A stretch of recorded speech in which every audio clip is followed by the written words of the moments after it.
The La Trémoïlle had made an alliance with the Burgundies and the English against the King of France. You know, that's when there was Joan of Arc period. When she was captured and she was judged, one of the judges who condemned her to be burnt as a witch was La Trémoïlle. He was in the jury. And when she was condemned to that terrible death, an old lady in the room said, the last of your race will die in a fire. And 500 years later, it happened to the last Duke of La Trémoïlle, which was the brother of my grandmother. From which year do you start the tree? More or less the year 1000. And the house I have in Artois is in the family since 1180. Tell me what it means in 2025 to be a prince. Well, we have the life of every other person, and at the same time, they're not quite exactly the same, you see, because we have this title, which is, of course, a very important title, and it has, of course, obligations. We can't do, fool around and do. We have to give a certain example, which is perhaps not the case of everybody. The life has been too good. It's a bit the same thing as the Roman Empire. When the Roman Empire started to live too well, it fell down because there's a big competition coming from China, coming from India. They were a bit, in a weak position towards Europe, towards the Western world, and now there's a revenge. So we have to wake up today. 80-90% of the population in Europe are sheep, so they follow the system, they follow the fashion. Today, there's a lack in the Western world. There's nobody like Churchill, there's nobody like de Gaulle, there's nobody like Adenauer at all. How do you see money? Money is freedom. It makes things much more comfortable and much easier. On the other hand, it's not necessarily the ultimate thing to have in life. I had a cousin who was extremely wealthy. He had everything he wanted in life, but he wasn't happy. I like to have money, like everybody, but I like to give money as well to other people who need money. And now a lot of students, and young chaps in Belgium and France don't have the means, to pay their apartment, don't eat well. It's a very uncomfortable situation for any man, to feel unsafe because he doesn't have enough money to feed, to live in a decent house.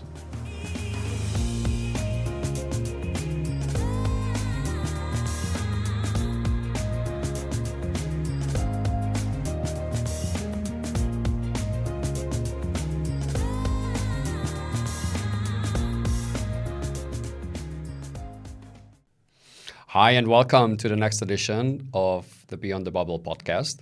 And it's a very special day with a very special guest. It's not every day that we have an actual prince in the studio and someone who has a wealth of knowledge, perspective, and an incredible family history, which I will ask him about. So first, before turning to him, I will read out his full name, which is Charles-Antoine Marie-Louis Eugène Lamoral de la Ligne, La Trémoïlle. De Ligne. Exactly. My very first question, and thank you for being here, and thank you for sharing everything that you will be sharing with us. And the first question is, what's the story of your name? Because it's not a short and not an everyday name. Well, you see, it's our first family name is Ligne. Ligne is a little village not far from Artois, between Ath and Leuze in the south of Belgium, and that's where the family started. So that's our name, Ligne. La Trémoïlle is a different thing. My grandmother was the eldest daughter of the last Duke de la Trémoïlle. The last Duke had 4 daughters and 1 son. Unfortunately, the son died in a fire in England in 1932, 1933. So, as it was one of the most important and oldest names of France, my father had a permission from King Leopold III to add La Trémoïlle to our name. That's why we are called Ligne La Trémoïlle, but we are Ligne originally. Is the family name? Yes. Okay, and the many first names, is there a story to it? To the Ligne, of course, there's a lot of things to say about the family, but the interesting thing to say about the La Trémoïlle is that the Trémoïlle had made an alliance with the Burgundies and the English against the King of France. Which year are we? That was in the 1400s, more or less. And when Joan of Arc, that's when there was Joan of Arc period, when she was captured and she was judged, one of the judges who condemned her to be burnt as a witch was La Trémoïlle. He was in the jury. And when she was condemned to that terrible death, an old lady in the room said, "The last of your race will die in a fire." And 500 years later, it happened to the last Duke of La Trémoïlle, which was the brother of my grandmother. So that's why we call the name. So it might happen to me now. I don't know. Hopefully not. We have proper safeguards in the studio. Your official title is Prince. Yes. And tell me what it means in 2025 to be a prince. Well, it's first of all the titles of prince, and most of the titles were given to soldiers for their value and for what they had done for the king. So it stayed on in our family. We all princes, the sisters and the boys, from father to son. So it means we have the life of every other person.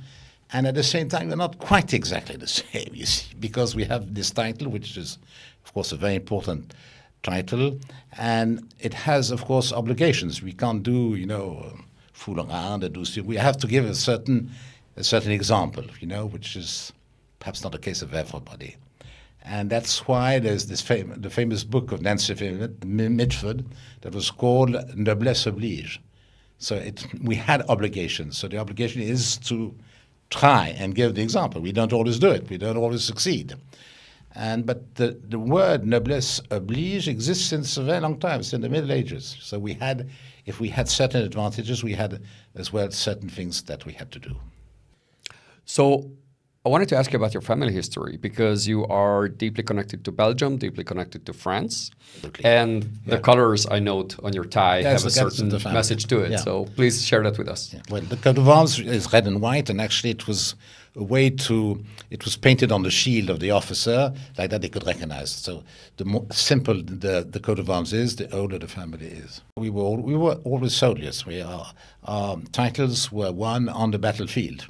It's a bit like the Marlborough family in England when the Marlborough won the Battle of Blenheim, in Germany against the French, against Louis XIV.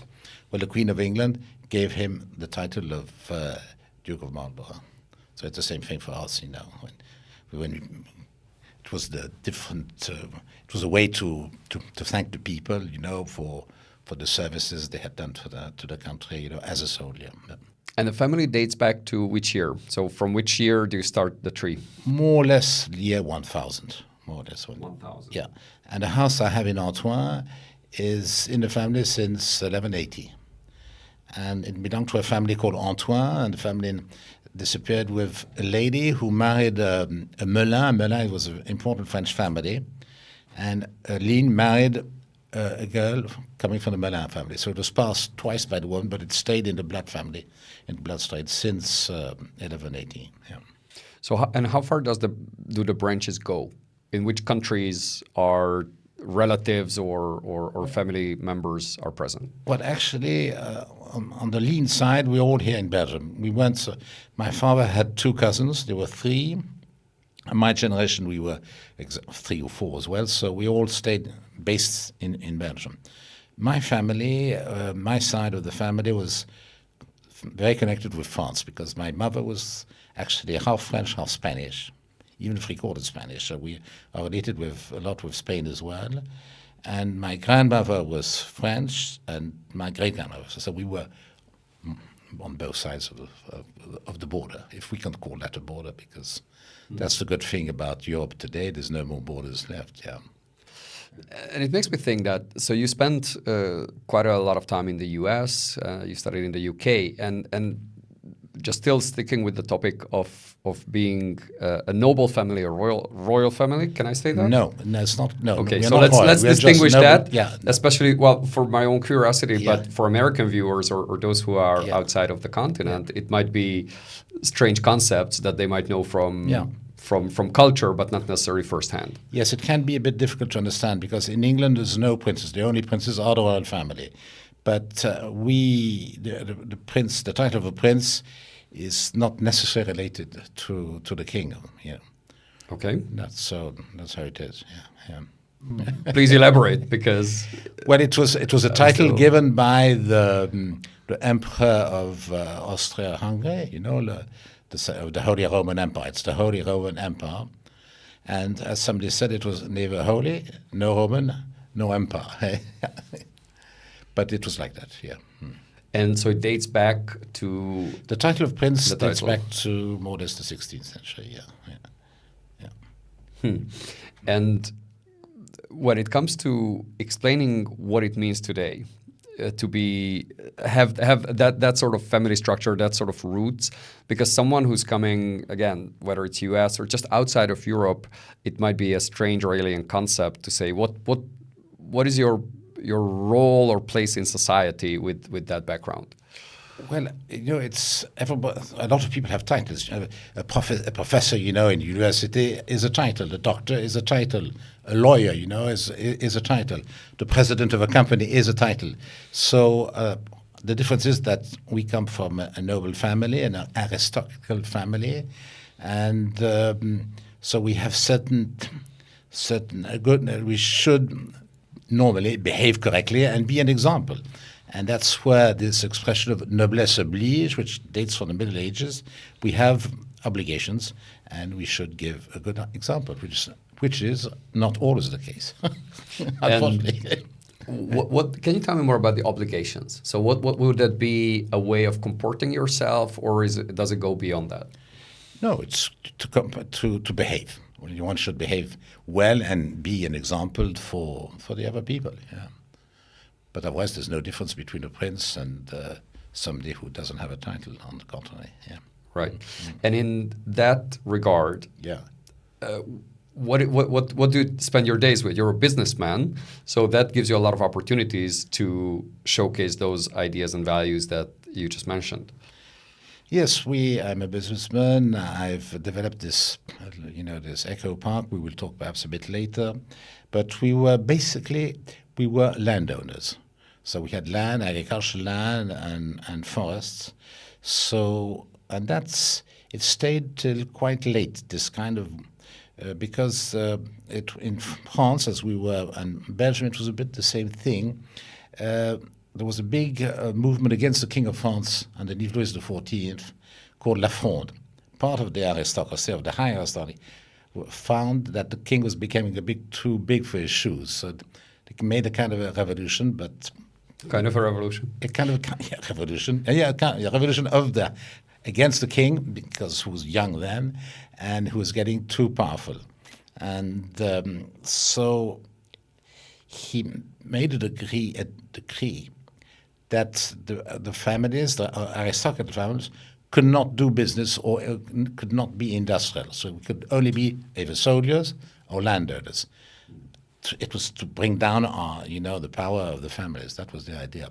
And this mentality stayed till more or less till the 1940 war, till now. Today it's different because, land and forest is not something that gives a lot of income, which was the main income till the beginning of the century. Yeah. The land as such? Yeah, the land as such, yeah. Land, agricultural, forest was giving quite an interesting revenue. Of course, all depends on the dimension of the land. Not talking about 1 hectare, but you had to need a bit more. Yes, well, we're talking very large parts of... Yes, very large parts of the country. Yeah. Of the country. And that leads me to ask you about a project, because you use that land, or again, I don't know if that's your land that you built on or something that you had a vision about a project and you acquired it, but you developed a resort called Your Nature. Yeah. So please tell me a little bit more about that. Well, I took this decision about 25 years ago because a very important park wanted to do it in Belgium.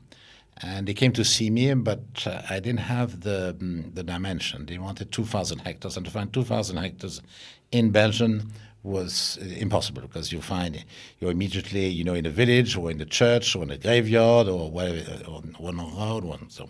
So I started to think of what could we do in this part of the country. So I have a lot of woods, we had a lot of lakes, and then came the idea to make kind of a leisure park, which is based on, the nature, because it's a very pretty park. There's a lot of animals, and that's how the idea came, and that's how we developed it. Yeah. I'm curious about your motivation to go into a project of that kind, because you are very deeply, well, more than interested, very knowledgeable about history and art and many of the related areas. How does someone with that sort of background and education get into the business of running a resort? An eco park. Well, I tell you, it's the idea said if this big important European park, actually American, wanted to do it in Belgium, there's something to do. So that's how it came. And the idea is, Belgium is not a very big country. We only have about 11 million people. And once people have been to Bruges, to Gand, to Courtrai, to the zoo, to the Ardennes, people turn about. They have to go a bit further. So the idea was to make something where they'd be happy in the country, in the calm, with no noise, be able to do sport, all kinds of sports. Because I have a little airstrip as well, so people can learn how to fly. We have a lake where people can do water ski. If they want to ride, they ride. If they want to play tennis or paddle, they play. We can do exactly what they want. And of course, relax. We made a survey on what exactly people wanted, and the first thing was to be in a place calm. Because of course, when you live in a town, you have noise the whole time. You have noise when you walk out. You have noise, sometimes by your neighbor. So there's no noise at all, because we have quite a big chunk of wood land, and then there's another forest on the other side of the border, on the French side of the border. So there's no noise at all, which is something quite rare in Belgium. Yeah, it's interesting that came out as the number one idea. Yeah. So not even how to amuse people, in a country where that everybody knows about it. You see, that was a bit the idea. Yeah, to make something different. Yeah, distancing themselves from the noise. And inside the park, we can't go by car. We can only go on foot or by bicycle or with a golf cart. So there's no pollution at all. Yeah. The houses are built on stilts. So let's say in 20 years, 50 years, if we want to do something else, we knock down the houses and you're back to the pristine earth, to how it was before. Yeah, it kind of ties into that legacy of connection with the land and making something out of it. People can fish. And we have about 7-8 lakes, some big fish. Some fish go up to 25 kilos, 30 kilos. So people, they can fish. They can do anything. They can do what they want. Yeah. And to contrast that, because you also started a business or launched an idea, more than an idea, launched a project in the U.S., right? Between the San Diego, San Francisco. Yeah, absolutely. Line. The idea that was a long time ago. It was about 30 years ago. The idea came from a friend of mine living in Los Angeles, who wanted to build a train between San Diego and San Francisco, which is the most occupied travel, in the world. I think there's one plane taking off every 30 seconds and going down. So the idea was to be able to build this through Los Angeles and on a river where the water that's been dried up. And the idea was to make a shopping center every 20 or 25 kilometers. So it took very long time, and and they've only taken the decision now, I think, to do it now. So we stopped looking after, I wasn't going to wait 25 years, things have to be. And often the case, in the Western world, when you have an idea, it takes a long time to develop it, especially in Europe, especially in Europe, because there's always an opposition. And the opposition, is perhaps 10, 15% of the vote, like what happened, in Germany. As certain politicians, wanted to close down the nuclear power stations to make electricity, and the decision was to open up the coal mining and buying all the electricity in France. That was done by nuclear energy, which is not very clever. Why? Because 15% of the voting power was against the project, the nuclear project. So that wasn't, unfortunately, things are too much political, in our part of the world. Look what happened with this Autobahn in France, that was blocked they'd started, and all at once some judge said, no, there's a fraud going on it can't work, But they're starting to work again, but it shouldn't exist, this kind of mentality. Yeah. Do you see that a little bit turning towards the broader issues around doing business in different parts of the world? So do you see that? No, I think there are countries where things go much faster than they do here in Europe, and where too many people have something to say. That's the bad side of democracy, Say more. Yeah. And that's a huge issue, because Europe is an amazing place to live. It's got so much to give in so many areas and so many aspects. And yet when you take other parts of the world, and be that Western hemisphere or Eastern or even Southern, there are many countries which just advance and move so much faster. So what's the trade-off between being efficient and being democratic, if that's a good contrast? I think one has to be, before anything, efficient, and of course in a good direction. But the problem of Europe is that, as we were talking before this interview, it came a bit too late. It should have started just after the war, in the 50s, and when everything was booming. Now, at that time, Europe had no competition. There was Europe on one side, and on the other side was America, and the other side was Russia, and there was nobody else. Now, today, the game is very different. The center of the world is no more Europe, which has been the center of the world for the last 2,000 years, and even more since the Greek Empire. Today, the center of the world is Asia, and Hong Kong being, I would say, the center of the new world, where if you take a radius of several thousand kilometers, taking Hong Kong as a center, you have, first of all, more than half of the population of the world. So the energy is now over there. Europe has been a bit too slow. We are not working so much. We have, there's too much holidays, the life has been too good. And it's a bit the same thing as the Roman Empire. When the Roman Empire started to live too well, it fell down.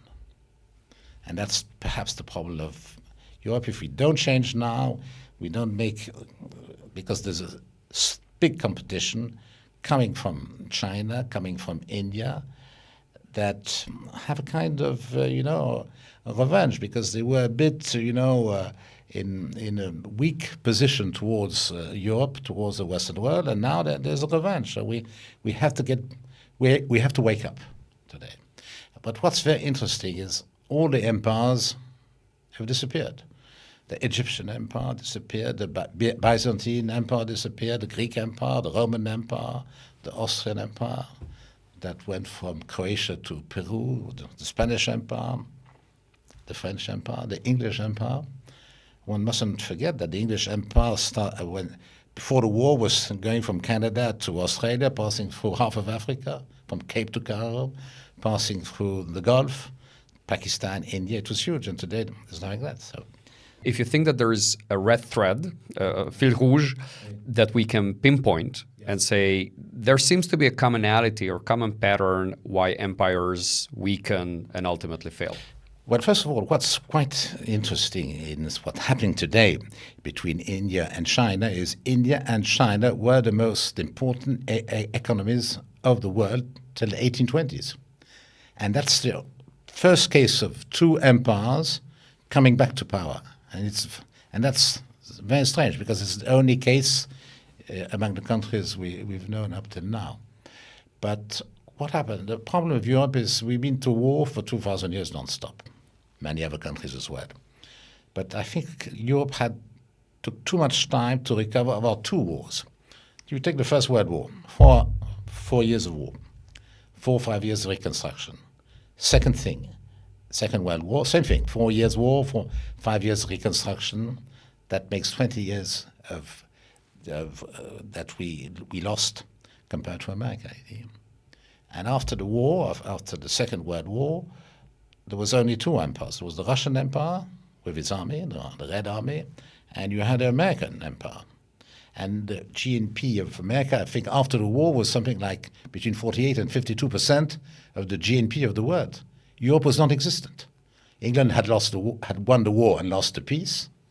Germany was wiped out. France had lost a lot of credibility. There was nothing left. Look, when there was the COVID problem, I think 85% of our medicine, came from China.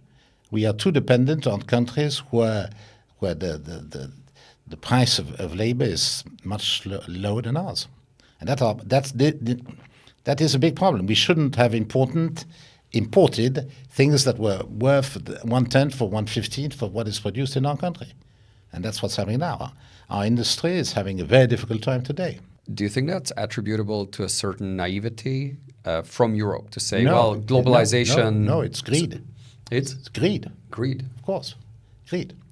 If you have a shoe industry here in Belgium, and your shoe is costing 10 times more the one that you're going to import the one that costs 1/10 for the price, and that's what happened. I had an American friend who was a lawyer. He came to my place in Belgium. That was about 5, perhaps 10 years ago, and he was going to Hamburg to see the construction of a boat, big boat, 100-meter boat, 120-meter boats for one of his clients, who imported textiles from China. The textile used to come by plane directly to, I don't know, Dallas or a place down in America, and from there all the trucks would go and distribute. Of course, it was much cheaper than to produce it in America, and that's one of our problems. Is we were too expensive compared to something that for the same price could come for the 10th of the price. Generally, it worked until it didn't, right? Like it's a globalized economy, which is or has been until quite recently based on trust, where nations cooperate and they find where the research is or where the true innovation is or was until recently, tended to be in, broadly speaking, in liberal Western countries. And that includes Australia all the way to Europe and the US. Yeah. Not anymore. But I'm saying that... Now it's changed, yes. So it's got to change in the last days. But people forget that Europe, has the VAT. And something coming from, let's say, America or another country has a 20% tax on top of it. So if there is an import tax plus the that makes the VAT, it makes a 50% tax, you see. So people, when we are talking about all these problems of importation, which is a problem for today, we forget that we have the TVA, which is TVA, which is an import tax, a kind of an import tax as well. You see. I mean, there are a lot of taxes, and I know it as an entrepreneur and someone with a Belgian There's too much taxes. Company. There's too much taxes in the Western world today. There's too much taxes. We pay the people not to work, and we tax the people who work. So there will be a moment where things will become very difficult. It can't last. Cannot last. However sad that is, I agree. Because certainly there are a lot of public services, and you can point to hospitals and roads and schools, etc. But then just now, I think it was news a couple days or weeks ago about long-term unemployment benefits and how many people are on that. And some definitely need to be because of various conditions, but almost certainly not as many as there is. And again, it's just a little example in Belgium specifically, but you look at basically all European countries, it's just unsustainable, it seems. You see, the difference between migration coming to Europe or coming to America, in America you have to play the game.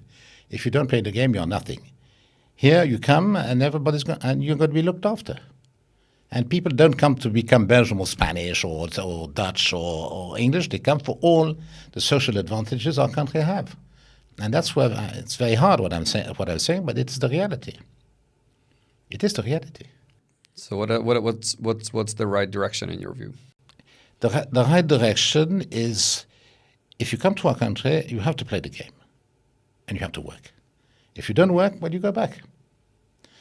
And so what's happening in a country like France today, it's that a lot of people coming into the country, coming for the social advantages, which are enormous compared to countries in Africa where the day salary is $1 in certain countries, you see. So our countries, for the poor countries of the world, is the country of milk and honey. Okay, but you have to play the game. If you don't play the game, well, you go back. And you see a country like France is importing people who have very low degrees of diplomas, and they're exporting people with high education. And as a friend of mine was saying the other day in a conference in Paris, France has become a country that imports the baccalaureate -7 and exporting people with a baccalaureate of +7. Take a country like I was talking about Hong Kong. Hong Kong has 20,000 French people working in Hong Kong. Yeah. So you have the answer. So we are importing people who are not bringing so much to our society. I'm not talking of everybody. You have extremely intelligent people who play the game and who've been extremely successful. But it's not the case of all. I think it's a system that, let's say, morally speaking, was justifiable for some time, but it's just unsustainable. And an unsustainable system can really collapse and bury everyone beneath it. So if it's not addressed properly, like you say, where how much social benefit can we pay, should we pay, is it justifiable? And then not paying attention to the competitiveness and the businesses and the innovation and the well-being and all the other things, it's going to run out of money at some point. The system is going to run out of money. People have to work. The only success in the world for a human being is to work, and to work a lot. You can't say, okay, I take this job. The other day I was having dinner next to a very nice lady, young lady. She was, let's say, 28, 29, and she was looking for a job. So I said, I might be able to help you. And she says to me something that I was very, very astonished. If I take a job, it has to be in télétravail, on remote work. Yeah, exactly. Otherwise, I won't take it. When I was 22, 23, coming from a family with certain facilities, I was ready to take anything to make a job, to make some money. What did you work at that age? Well, my first job was at Air France. So. It was very amusing. So I was sent on a training, to Africa, to South America, to New York. Then after a certain time, I left Air France and I started working in advertising. And we had a company in Paris, which was actually an American company, and we had that for several years. Yeah. What did you do? You were copywriting, creative? I was in creative, and finding, writing ideas and things like that, yeah. And how many hours did you work at the time? Enormous amounts. No, I must say that, I remember when I came back from America, it was in 1971, I think. No, 1970. And I was all summer in June, July, and I came back to Paris in August. And I came back to Paris full of energy, and because in America, as it is today, people are always full of ideas to develop something, to create something. So I came back with a lot of energy. Paris was empty in August. There was nobody. The whole town was empty. Everybody was on August. Everybody was on holidays. And because people think more about holidays than work today, because we're living too well. And slowly, this energy to develop, was fading away because I didn't have somebody to talk about it. Well, it wasn't the same atmosphere at all. Yeah. That's it. Because I tell you, Europe has been living so well. Europe is just it's very comfortable to live here. Absolutely, and yeah. an amazing quality of life. But again, Absolutely, yeah. does it have that sort of future? Because the pressure and the global pressure is enormous. And you look at what's happening in Dubai, you look at what's happening in certain parts of Asia, be that Hong Kong, be that And you're totally right. You know, Shanghai or yeah, other. exactly. So you take the plane in Shanghai, you go to Peking, you go to Dubai, you pass through Istanbul, and you land in Charleroi. You wonder where you are. Yeah, the energy has stopped. A country like Belgium was the second most industrial country in the world after England at the end of the 19th century. That was due to coal and steel, which was very important in Wallonia at that time. But what happened, after the war? Instead of trying to find new ideas, the southern part of Belgium that had been extremely rich continued, to invest in that kind of business, which had no future. And do you think that mindset shift can be triggered by government initiatives or other, or is it really deeper than that, and it's more cultural? It is cultural, I think. It is cultural. I tell you, first of all, I think Europe is a great idea. And I like to quote my ancestor when there's a Prince de Ligne that was very known in the 18th century. He was a writer, philosopher. He was in the army. He was in the Austrian army. And he said at that time, I like my situation of a foreigner wherever I am. I'm Belgium in France, France in Belgium, and the two in the rest of Europe. So to answer your question, we have to change attitude completely. If we don't change that attitude, slowly, we will. I don't say fade out, because we are 500 million and we have extremely clever people. We have to facilitate the people who want to do something and want to create something. Otherwise, they will leave. And I think Europe, instead of looking after what's happening too much in the world, I'm talking about geopolitics, it should concentrate more on how to make the European better and work better. That's what my idea. I agree with that, because of everything we just discussed until now, where the sustainability, and that term is so often used in environmental terms and other meanings, but the sustainability of our way of life in terms of how we try to balance business and private life and vacations and social security and the safety of societies, it's a very delicate configuration. And as long as there's one important leg, competitiveness, businesses, innovation, startups, bureaucracy, all of that is not properly done, all the others will be called into question. We're paying too much. You are talking about taxes. We're paying too much taxes. It's not normal. It's not normal, and these taxes are to pay the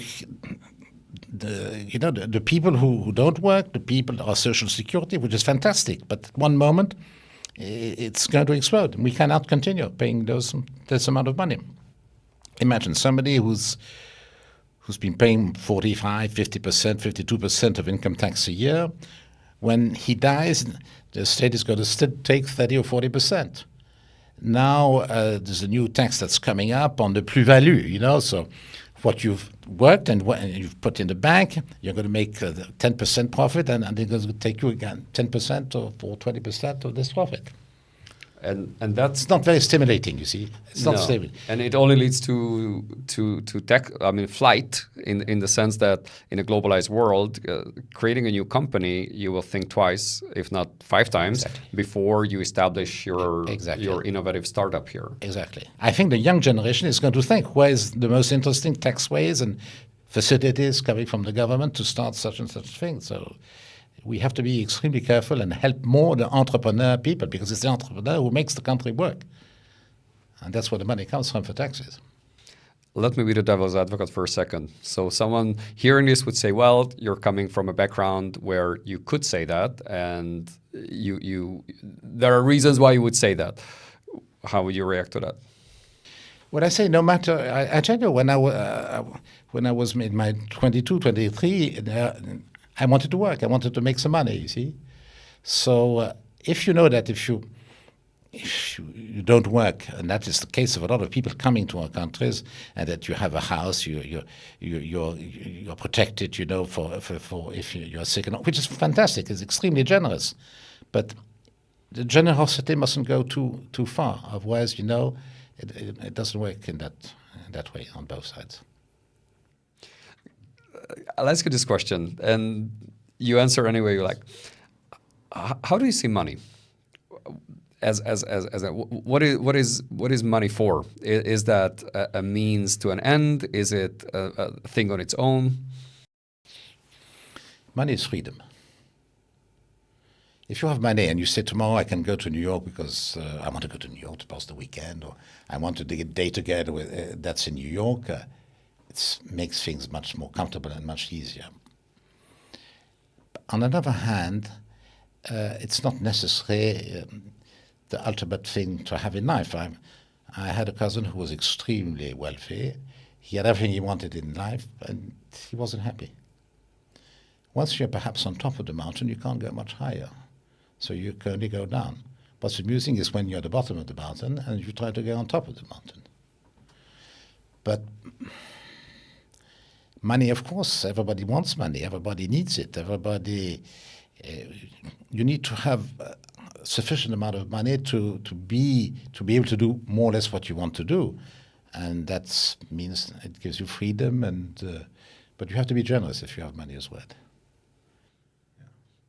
So how do you find that meaning, might be a big word, but that purpose or satisfaction in life if money is not a concern? Well, there was a very famous art collector that I knew very well who wrote a book. And it was very interesting what he was saying on the book, because he knew the market better than anybody. He had an art gallery in Paris, he had an art gallery in London, one in New York. And he writes his memoir. He had everything a man wanted in life, everything. And he finishes his book saying that in life, there's 80% of problems for 20% of satisfaction. And that was somebody who had a lot of money. He had several $1 million, in the bank. So you see, it's very relative. What is money? What's important in life is to do what you like. To do what you like and to be happy with what you like. That is the ultimate thing and success in life. But a lot of people are obsessed by money, and the people who are obsessed with money are not, not all that happy either. So even those who are very wealthy can be obsessed with money. Yes, of course. When you have €1 billion, when you want to have $100 billion, when you want to have, let's say, somebody like Mr. Musk, who can spend $1 billion a day, I say, and still have money left in the bank. Exactly, and still has 200 left in the bank to play with, is amount of money that the world has never seen before. Of course, it is very exciting. That's something the world of today can do. But is he happy? Perhaps, I suppose so. Yeah. So how do you find motivation to pick projects, to deal with them? Because money then is a very important part of it, but it cannot be the end of it. Of course, what's interesting in life is, as you say, it's construction. It's a company. It's a house. It's to develop. It's to try and be successful by giving something to first of all to other people, and to develop, a company. Yes, when you start with nothing, it's very satisfactory to see it developing and doing something out of it. But of course, you have to have passion in life. If you don't have passion, so of course, money can be a form of passion as well, But somebody who likes to collect art, or who likes to write, or who likes to have a farm, is very satisfactory as well. So it's not necessarily, the ultimate thing is not necessarily money. One day somebody, Pompidou, the president of France, who died, during his presidency and was replaced by Giscard d'Estaing, I think. said that the ultimate happiness for somebody in life is to have a house in a country, have his vegetables and his hens, and go and fetch the eggs every day. That's perhaps that happiness. What is happiness? It's to be happy with oneself. Yeah. So those chasing only the Excel sheet and that cell that calculates how much they have, how much they are worth, are probably not happy if that's their Not only all. purpose. Some yes, others no. I tell you, this cousin was extremely unhappy, and because he had everything. So when you have everything, well, if you have a lot of money in your pocket and you go and buy everything you want in the shops, and then one moment you say, well, it's not your thing anymore, because you can do it. You see, It's superficial. it's a bit too it's super. not. Yeah. It's not what gives that inner calm. No. Is that something that you think about? Well, like a lot of people, and I would say like the majority of people, one always wants more. Because But more of what? more. Everybody wants more money somewhere as well. Because if you have a small car, well, you want a bigger car. If you have a small house or an apartment, well, you want a house. You want a bigger house. So it is a motivation, It is but the only motivation is to work more. That doesn't fall from the sky. So that's why I come back to people have to work more to obtain what they want. And what skills do you think are needed, or what would be your advice to someone who's early in their career, just starting out? Because the world is so radically changing because of AI, because of technology, because of so many things. So how from your perspective and Today experience? But today things are much more complicated than they were, since the word is always world. Because with the artificial intelligence, that's it's going to complicate a lot of things. Let's take a law firm. If you have 100 lawyers working in a law firm, perhaps you'll only need 10 or 15. For architecture, the same thing. If you have an architecture firm, if the machine, the artificial intelligence, say, is going to make any house much quicker and perhaps much better, it's going to make. So there's going to be the advice, like I would say to somebody who starts in life. Well, first of all, he should read a lot. Why read? And read, of course, you can read books that come out now, but he has to read, the good books that came out, 50, 100 years ago. Churchill used to say, to understand the present and to eventually anticipate the future, you have to know the past. And a lot of people don't know the past. And so first thing I would say to somebody today, a young chap or a young boy or a young girl, is to read and not to be too much on the machine, on the phone, on the computer. So, do you have any book recommendation that comes to mind? Well, you are Hungarian. I think for me, one of the best writers of the 20th century is Stefan Zweig, who was Austrian and well, it's more or less your first. Our region. Your part. For me, he's perhaps the most interesting. Why? So deep in. So he analyzes so well, the situations, and he's so sad, when he leaves, Germany and Austria, when bad days come in 1940, in the 30s, and he goes to Brazil, he commits suicide because him and his wife. He's so shocked of the world that has changed so much. But now I think the people who are, one of the big mistakes after the war in Europe was to make intellectuals. You see? You had to become a lawyer, you had to become a doctor, you had to become work in an office, you had to become a white collar. And there was a bit of a people, either you were a white collar, or you were something else, a bit somebody of a different class. And that was a big mistake, because I know people who were working people and who could do anything. could repair, electricity, repair, could do carpentry, could do work on cement or on plumbing, which I'm totally incapable of doing, and perhaps you too. Yeah. So in the We can say future, so. in the future world, in the future or today, I think a plumber will be extremely useful and perhaps would make more money, which is the case of a lot of plumbers today than a lot of other people. You have a problem in your house and the water is spreading everywhere. If you don't know how to repair the plumbing, you're in a big trouble. Well, So we had a power cut last night, and in the middle of the night, I took ChatGPT, took a picture of the electrical system, and said, "Okay, help me find where it could be broke." Not that I could fix it, but at least temporarily I could make it. And you work. understood what he was saying. Yeah, that's the thing. That's the thing. I mean, to properly fix it, you indeed need an expert, and that's not gonna happen for a good while. That I can just Google it. So I think a young boy or young girl, a child, if he's not really made to have an intellectual life, if you must say to him, well, continue in what you want, and if you want to become a plumber, do more, and he's going to make a lot of money as a plumber or any other manual things. Yeah. And what about classics? So you mentioned Stefan Zweig, but anything that comes to mind that had a deep impact on you? Well, you have all the French authors, you have all the English authors, you have there are many.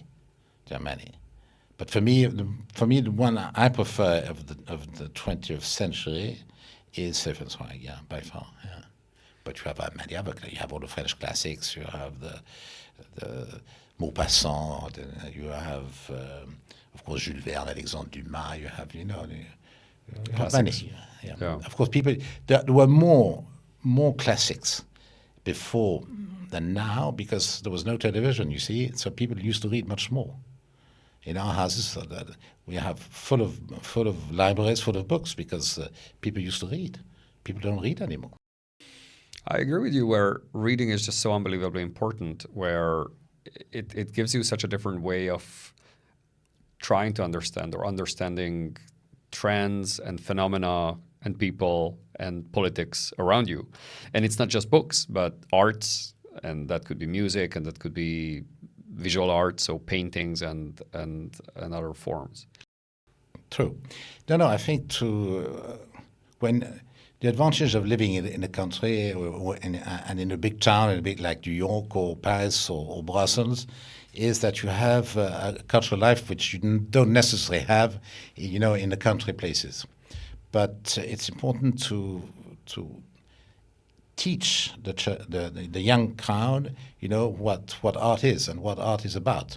People should go to museums, but not too early. If you bring a child to a museum when he's 7 or 10, he's bored and he doesn't understand. So he should be brought to museums later on, at the age of 14, 15, when you can understand art. But at the age of 10, 12, you're not so much interested. It can even backfire, because if it's a bad experience, it gets bored, and you don't want to go to the museum anymore. Yeah.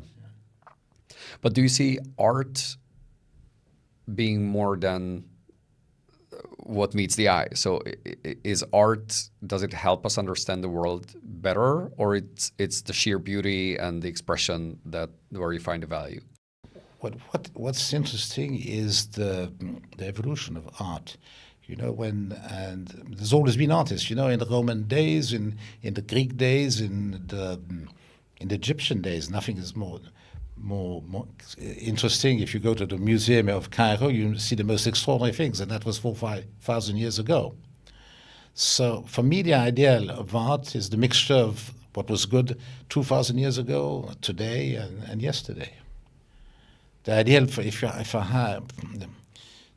for me, in decoration is not necessarily one part, because art, is often a fashion as well. What people like today is not necessarily what people would like in 20 years or 30 years. Look what happened to Art Deco. Art Deco was very in fashion at one moment, and then it disappeared. Now it came back. It goes up and back. Louis XV used to sell the furniture made underneath Louis XIV to an Englishman. That was the Duke of an English Duke, because he thought that Louis XIV was old-fashioned, you see, and it's actually the best part of that period of art. So art is a question of fashion, except for the top quality of art.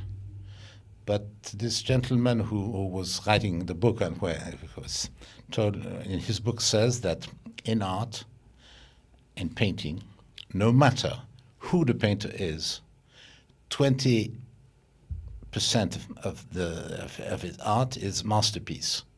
80% is nil, no matter who he is. If it's Velázquez, if it's Dali, if it's Picasso, which is perhaps the best painter the world has ever had, 20% is good, the rest is not good at all. So people, when they buy, a painting, they buy the signature, as they buy, a share in a bank. Are you a collector, or Yes. do you have? Yeah.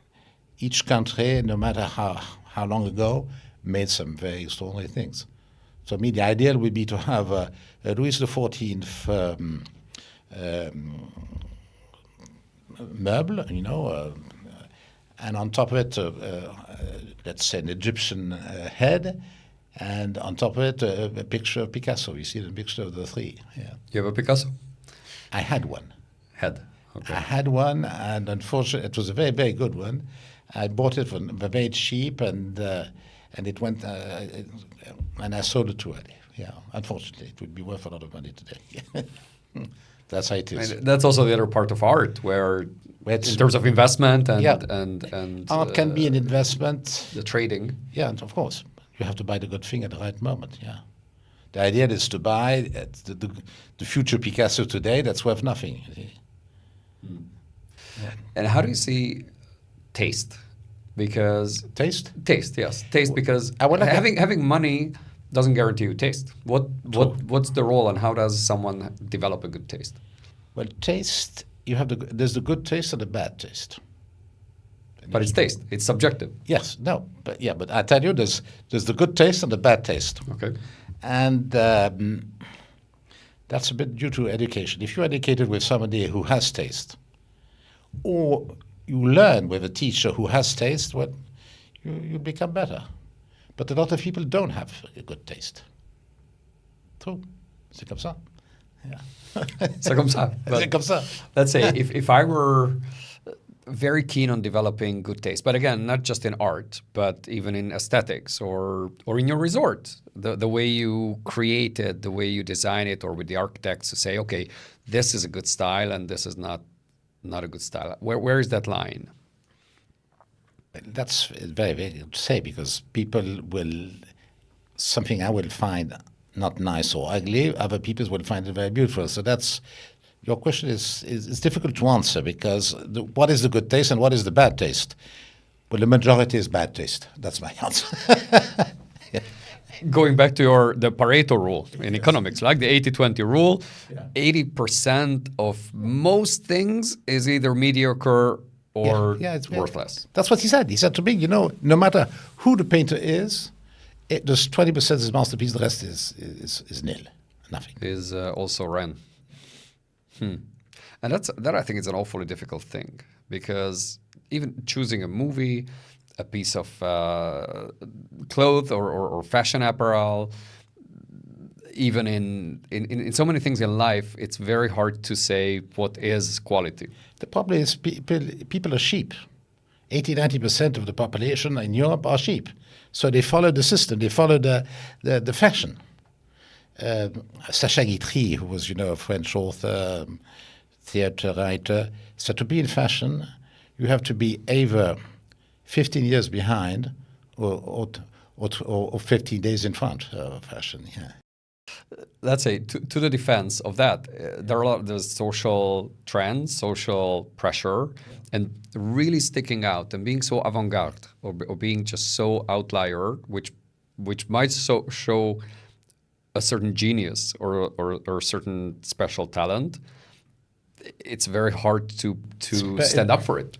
It's personality, character. And there's a lot of people who are extremely nice and very sweet people, but who not necessarily have, this character that makes somebody different to the crowd. I mean, most great artists were extreme outliers. But it's the same thing, yeah. It's the same thing in politics. Same thing. People like today there's a lack in the Western world. I'm not going to say to quote one country more than another, but unfortunately there's nobody like Churchill, there's nobody like de Gaulle, there's nobody like Adenauer at all. I agree with that.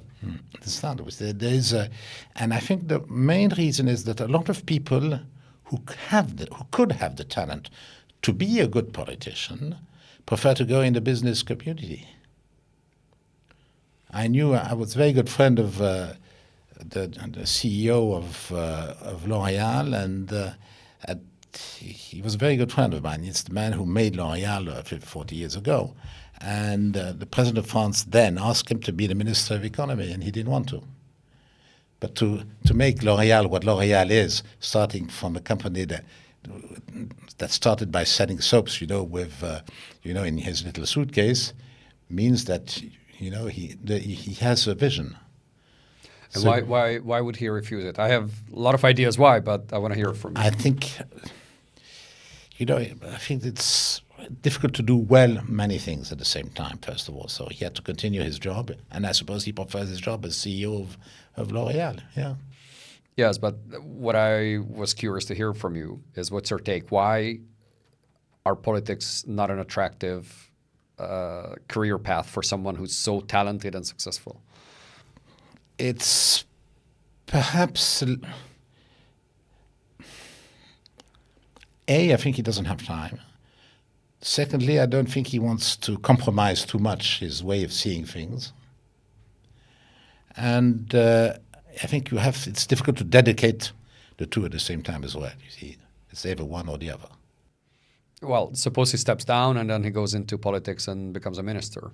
Yeah, but it's not, I don't know. Again, in broader terms, not necessarily his particular case. Yeah, I know he should. But I don't know any case like that of an important businessman who has become a politician. Well, some would say Trump, but maybe the important businessman might be challenged. You're right. Trump is something he is a phenomenon. Right. Yeah, he's a phenomenon. And that's a very good example, of course, but it's the only case. I don't know how. Yeah, and again, so many would challenge the businessman part. So we're going to see what's going to happen now. It's certain that there's been a lot of strange decisions made these last couple of weeks. But he works for his country. He's working for his country. You see what's going to happen. But Trump is a case. But if you are successful in your business career, you should be successful in the politics because you see things. You have a certain vision. Maybe that's exactly the point, because in politics, to some degree, it's harder than business, because especially if you're the boss and you're the founder. In that case, you have so much liberty and freedom to shape things as your vision.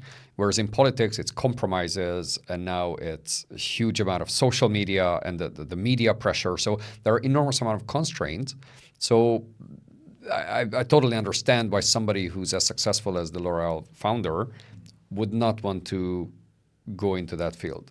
And that also means that the politicians that we get are not the ones that we would like to have. Yeah. Deep sigh. No, I know, but Churchill used to say that democracy was the less bad of all the other systems. I think in today's world and in Europe, I wonder if we don't have to find another system, because too many people stay in politics from father to son. I don't want to give any examples, but I suppose you see who I mean. And that's not normal. It shouldn't be a hereditary business. And there's a Belgian writer who said one should come back to the old system of the Greek system, is to put several names in a box and choose one out of the other. Just randomly? Yeah. So I don't know, but I find there's too many people who became professionals of politics, today.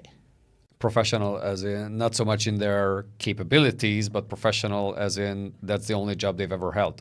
But there's a lack of courage. You take a country like France, the system is being since 81, when Mitterrand came to power, till today is going worse and worse, no matter if it's right or left, because there's a lack of courage. You know, if they want to make a law and all at once when the people go down in the street, when they take out the law. No, it doesn't work like that, the system. They don't make a law to annoy people. They make a law to make the system go better. So certain decisions that must be made for the long-term benefit of the country are not being made because of so much pressure. Yeah, because they want to be re-elected. So you see, I think it's a European mistake. You should be more, thoughtful. You must be more wiser. You mustn't just, you're annoying them. It's not very intelligent to annoy people, you see, and to criticize people. It makes me wonder, where is a certain pragmatism, which I understand from you might be the way? Is that accepting injustice or accepting harsh or oppressive regimes, or is it about standing up for our values while losing out at the same time? No, it's two different things about that. We have our values, and of course, the state of law, I'm 100% for our system is certainly the best with the American system in the world. But in countries that are very touchy, like Iran today, where the regime is not a good regime, to annoy them more is not a good system either. You see? To provoke, it's a provocation. And that, I think, is not a way of getting closer to them. On the contrary, they're going to be even more excited against us. There is the term virtue signaling. So somebody who considers themselves a virtuous, moral person or organization or country, for that matter. Yeah. Do you see that phenomenon playing out where we want to tell the world and showcase how morally solid we are? Are we an example? Are we an example? 15 million dead in the First World War, 50 million dead in the Second World War, and we've been at war for 2,000 years. So are we such a good example? We think we are the best because we've been the most powerful and the richest continent in the world since, I tell you, 2,000 years, but it's not the case anymore. So we still think we are. But we're losing more and more of our influence. And instead of giving lessons to the people, which is the case of Europe today, we should concentrate on what we are going to become us today. That's my way of seeing things. And I tell you, okay, I quite agree that the regime is not a good regime and the way they treat the women is awful. But why provoke them more? And that's not very clever. Because it's got to close them more on themselves and attack us more, And hence my use of the term virtue signaling, because it's not only showcasing how morally superior we are compared to some oppressive regimes, but actually not addressing the issue we're criticizing. So it's just showcasing something without helping the women in Iran or helping those who are deeply, deeply oppressed in that particular country or in other parts of the world. So what's the lesson there? If we zoom out, here we are today, looking at all these events and trends. What lesson can we draw? The only real democracy in Europe has been Switzerland since 1,000 years. That's an unexpected answer. I was not thinking we would go to that direction. It's the only example of a country with 3 different languages. They get on together. It works very well, and they never bother anybody. The whole time we interfere as Europeans. You never hear about Switzerland criticizing Saudi Arabia or criticizing I don't know what else. We are the whole time. When this journalist was beheaded, I don't know why. In the Hassajik. Yeah. He had the whole Europe was criticized. And the U.S. at the time. And everybody, yeah. Switzerland, you never hear anything coming out of Switzerland. Only example of a real democracy. But in the name of democracy, we think we can do what we want. Yeah, you got to have the money to have. You got to have the money to have that freedom. Yes. Otherwise, Yes. and again, going back to the idea of Europe, Europe has to concentrate on herself and not give lessons to the rest of the world. Because first of all, India and China are becoming what they always were, the most powerful economy in the world, which was the case in 1820. So we don't get, and having given them lessons for 100 years or 150 years, they're fed up. So let's be like Switzerland. we can say that as a concluding line. You gotta have the budget for that, and you gotta have the determination to create a system that is democratic and workable. And both adjectives, I think, are important. Of course, democracy is very important, but I tell you, are we at the end of the system? Because it's becoming a kind of nepotism system. You see? That's why I say the way to take, it's not me who had the idea, it's this Belgian writer, a very intelligent guy, and he said, put the names out of the box and we choose one paper, and he's the president. So it's a seriously advanced idea. It's not my idea, it's a Belgian author who had this idea, and I think it's to fight nepotism and generational. In France, it's the same thing. In France, you know, all the people in the high administration come from one school, the ENA, the École Nationale of Administration. So you have some extremely clever guys, but they're not all clever, you know. They're not all. But they've been ruling the country since the war. Oh. One day I was in the middle of France, and I was at the weekend, and we had a hunting party over there. And the wife was préfet, you know, it's the man who represents the president of that region. And monsieur was president of a nationalized company. So it was economical and political. La boucle était bouclée, as we say in French. You see? Yeah. So you see, we should take as an example a country that doesn't give, the bad boy and the good boy attitude, you see. I think that's it's a huge question. Perhaps the question is to what degree democracies can sustain themselves, and where's the line? Where do you draw the line of intervening, lecturing, telling, or saying, okay, take care of your own house first? Not to interfere in other people's countries. It's not our job. Our job is to make our country a wealthy country and a happy and a prosperous country. And that's it. And that's it. That's already ambitious. And it's ambitious, and it's not all that easy. I tell you, why we can do things that the others can't do. I was talking to you about Kuwait. I'm talking to you about Kosovo. Kosovo has been since always belonging to Serbia, and we took it out. We bombed Serbia. That were our allies, not yours, during the last war. Well, Hungary joined 2 weeks before the campaign began in 1999. Yeah. Against Serbia. Yeah. I mean, that was that's right. an integral part of the NATO enlargement at the time. No, I think that's my way of seeing things. You know, I come from a European family.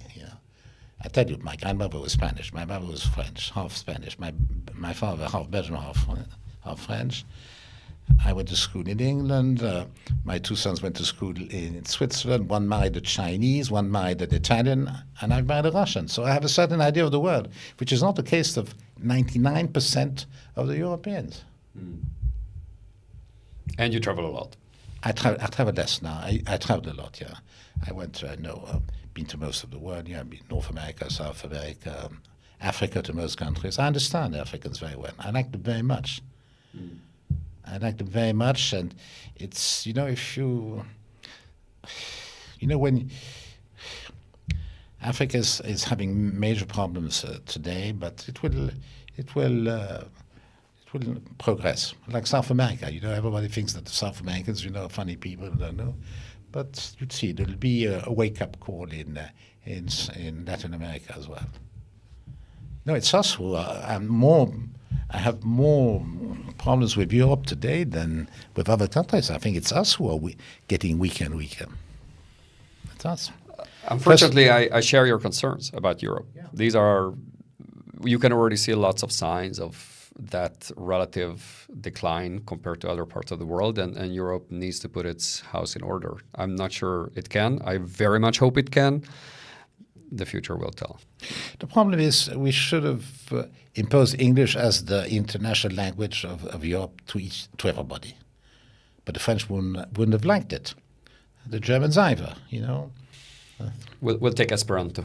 Yeah, yeah, but Esperanto should be English because it is the language of the world. English is the word. And the explanation is that it's an easy language, you see. French is a complicated language. German is a complicated language. English is very accessible. Very accessible. And of course, it goes around the world. It goes from America to Australia. In Africa, a lot of African countries are losing the French for the English. I think Morocco has put the English as second language now. Rwanda has become part of the Commonwealth. Yeah. Yeah. We didn't do our job. We did badly. Yeah. France by helping, you know, the rebels. Belgium by not interfering. Perhaps we didn't have the means. Not all this. There's been a lot of big mistakes. But coming back, and perhaps my example of Switzerland is a bit simple. But what are the mistakes the Swiss have made? None.